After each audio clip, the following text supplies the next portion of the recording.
Okay, and welcome to part 2, where I'm going to be taking a look at the sport games. We roll the footage here. Okay, so here is the menu, complete with this not very good music. Well, I mean, I've heard worse, but still. And yes, I'm going to be taking a look at all the 18 games, just so you can see what they're like. So, TV Virtual Tennis, where we can play against Blair or Clapton. Presumably not Eric Clapton, because last time I checked it was an Italian, but whatever.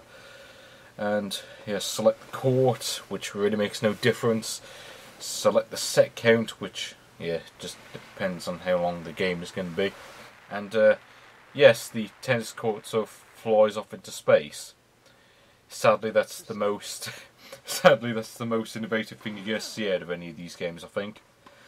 And yeah, the main problem with this game is the gameplay, because all you have to do is press the A button when the ball gets close enough to you, as in like when it goes over the net, and stays literally the entire game. Like, there's no strategy to the gameplay or anything. You just press the A button or shake the remote, whatever you prefer. I should point out, and also notice like the graphical glitches that happen every now and then with the opponent's sprite. Yeah, I don't think they did a whole lot of play testing with this. So it's basically, you hit the thing, every now and then someone will hit it out, and that's about it, really. There's not much more to say about this game because it's not very good. I mean, the graphics aren't too bad, aside from the sprite glitches, but yeah. I mean, what is with the background? I mean, like, the background's just doesn't look right. You would think they would try to, like, make it fit the rest of the foreground or whatever. But anyway, Ping Pong. Now, Ping Pong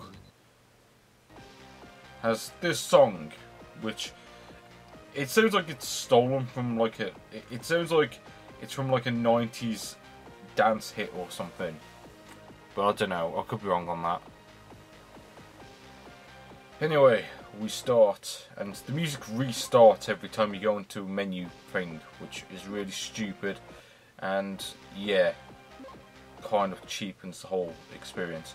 And I sort of mess up the controls there. Basically, you can select your opponent, which I somehow doubt makes any actual difference. Not like it matters anyway, because you probably won't play this thing for 21 points, or even 5 for that matter. Yes, and as you can probably imagine, this is basically the exact same game as the tennis, just with different graphics pretty much. So there's really not much you can say about this game, because it's basically the same as the previous game. And yeah, the crowd sort of boos you, which is kind of weird. I don't really understand why they do that. But anyway, time for some baseball. Yeah, it doesn't even have so much of a title screen, this one. It just goes straight to the menu. But yeah, and as you can see, graphics do not look great. The animation's a bit choppy and just sort of cheap looking, to be honest. I've seen worse, but I mean still. And yeah, you have the menu theme, brilliant. And yeah, and this game is not very good. Basically, you press the A button when the ball gets close enough, and that's it.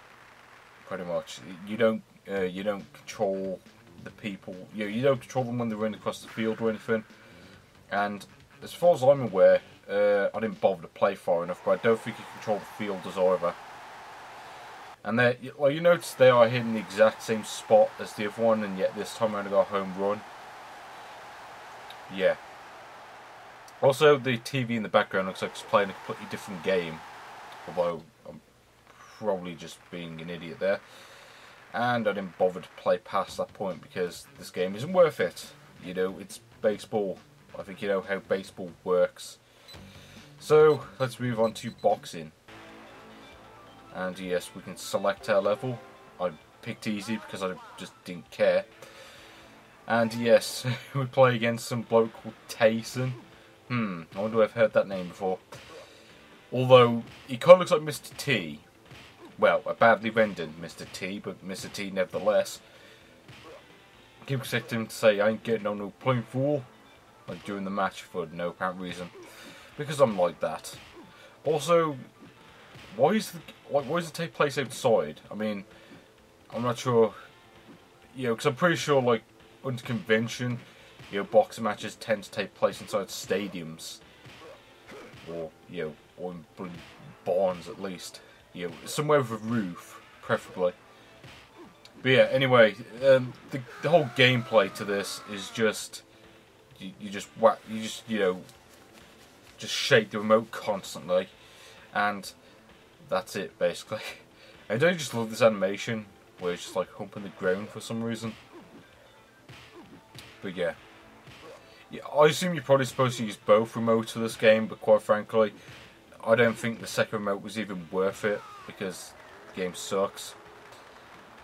And yeah, graphics don't look bad. I mean, the animation's choppy, but aside from that, can't really complain. I mean, at least the background is animated, which is more than I could say for some pirate games. And at least it looks like a boxing ring, and yeah. Whatever, that's all I have to say about that. Now we have bowling. Now, bowling is, well, it's bowling. I think you imagine, well, I imagine you lot know what bowling is. You get some random picture of the bloke you're playing as for some reason. And by some reason, I mean no reason at all other than to try and make the game look a bit better than it really is. And yeah,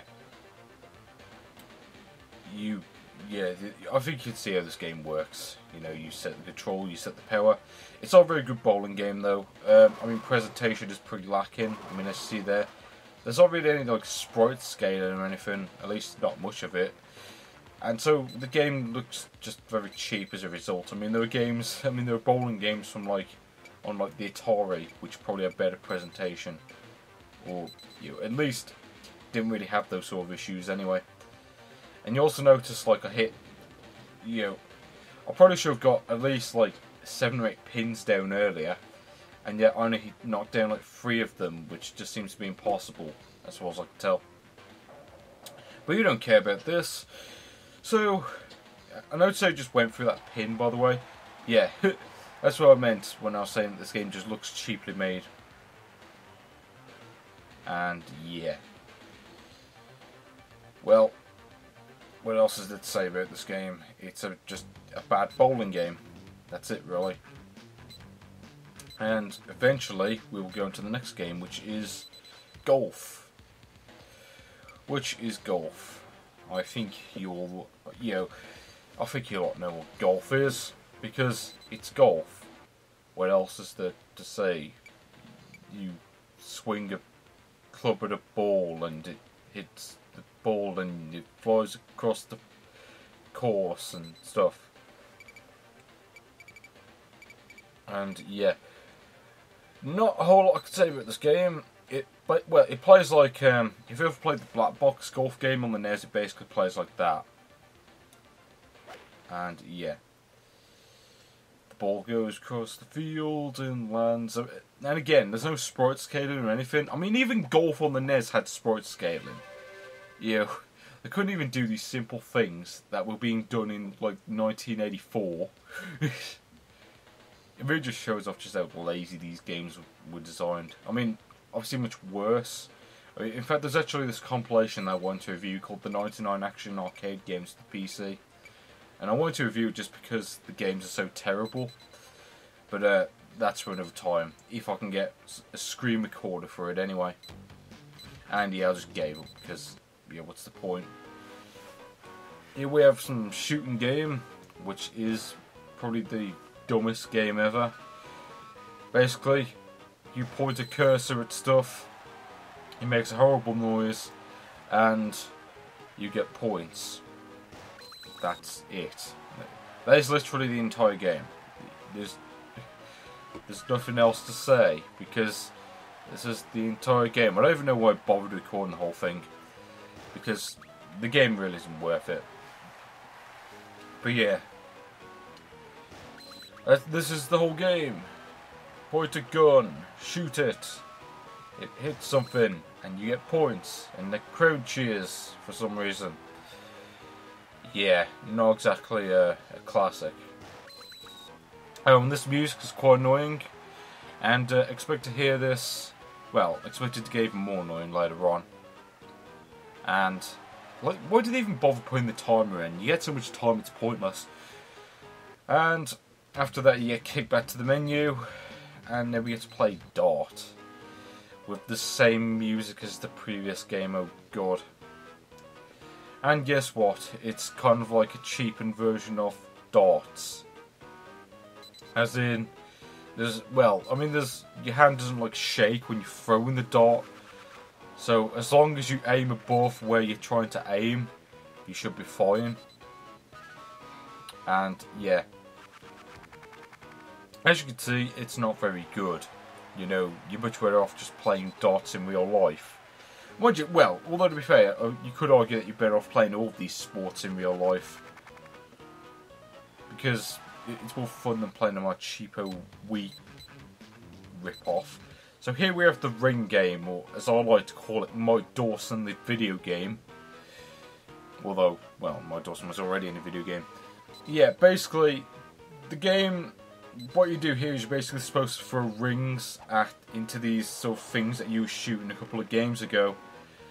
But the problem is, it seems to be completely impossible to actually land them. As we can see here, yeah.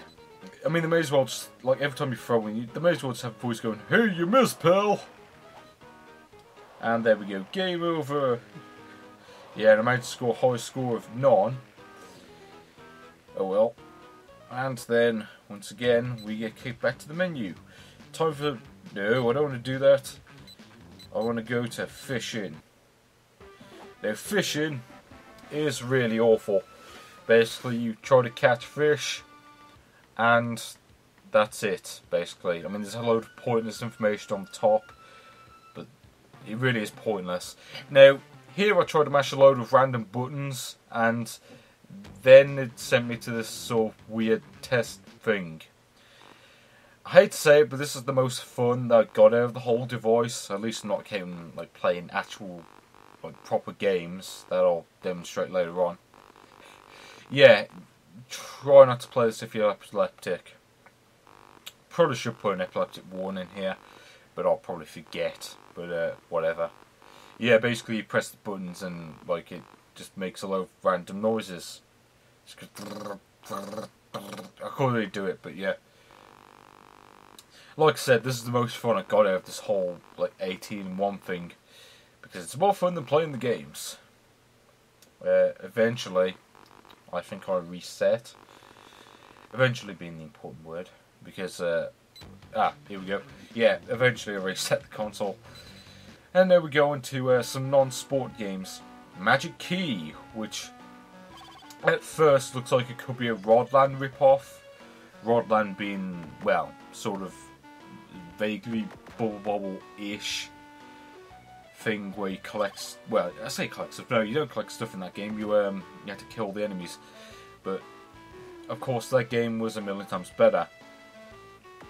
It was somewhat faster paced for one thing. And yeah, I mean, it's playable. But I mean, like, getting on and off the ladders is very finicky, to say the least. Like, you'll see here when I try to collect the key. Now, I got on the ladder perfectly fine, but I tried to get off the ladder. It wouldn't let me climb off because the game's a bastard. And so we move on to the next game, which is Cross Sturt. A game so bad it doesn't even deserve to have its name spelled correctly. Now, this is a Frogger clone. The problem being that it's completely unplayable, because as you may notice, there are like 50 billion cars driving past, and there aren't really any openings. So you may be thinking that you could just walk diagonally to try and like get past them, but no, I did try that and it didn't work. So if you plan on beating this game, well, good luck, because I certainly couldn't. And so the next game is Sky Up. Yeah, isn't that a great name? Well, I've seen this one before. Basically, it's some really awful platforming thing where you jump on platforms and that's it. I seriously wonder why anyone thought this was even a good concept for a game. Just like jumping on platforms. You know, when there were games from like 1981 that did this better. You know, like where you could actually run on the platforms instead of just jumping on them. Yeah. As you may notice, I don't really like this game because it sucks. I mean, seriously, why does this game even exist? Well, as a matter of fact, why do any of these games exist? Oh yeah, because they went to make a cheap rip-off of the Wii. So here we have Photo Match, which is a matching game. Yeah, except this one actually shows you the pictures before you actually start. So if you take a picture of it with your phone, then you're really sad. But no, if you take a picture of it with your phone, then you can just beat this really easily. I didn't bother, because this game isn't worth it. So yeah, you can see exactly what this game is. That's being completely rubbish. Not much else I could say about this game, so let us swiftly move on to the next game, which is Duel Master, which is a Columns rip-off. Yeah, that's it. It's just a Columns rip-off. And not a very good one either. The controls are a bit, well, I don't know, it just seems to be a bit naff in terms of mechanics. Like the instant that piece lands, like you don't get any like time to correct it or anything. Which is something that really annoys me with these sort of games. I mean, like some of the old Tetris, well, some of the old versions of Tetris did it, but here it's just more annoying. And what's also annoying is that a lot of the pieces are hard to tell apart. So yeah, it's just annoying and not very good. So Bump Bump, which is not Bump and Jump or any game to do with any homoerotic tones or anything like that. But no, this is a complete rip-off of a game called Penguin Kun Wars for the Famicom, which is basically a game where you throw balls at your opponent and that's it. Tends to be a lot easier than the original from what I've noticed. But now we have Railway Builder, and the batteries were sort of dying by this point, or at least one of the batteries were. Basically, it's a bit like vaguely like Pipe Mania, but it isn't. So it's not quite as good. But yeah, basically, you put track pieces down, and that's it.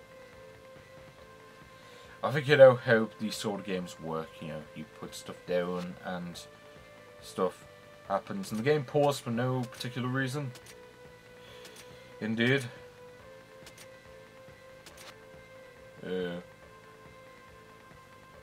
Yes, and it's playable, but whatever.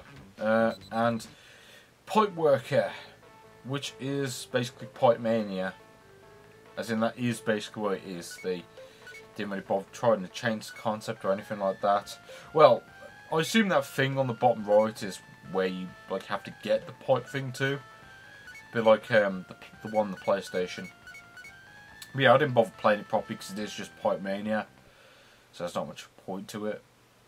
And yeah, join me in part 3, where I shall go over the 69 in 1 games. See you then.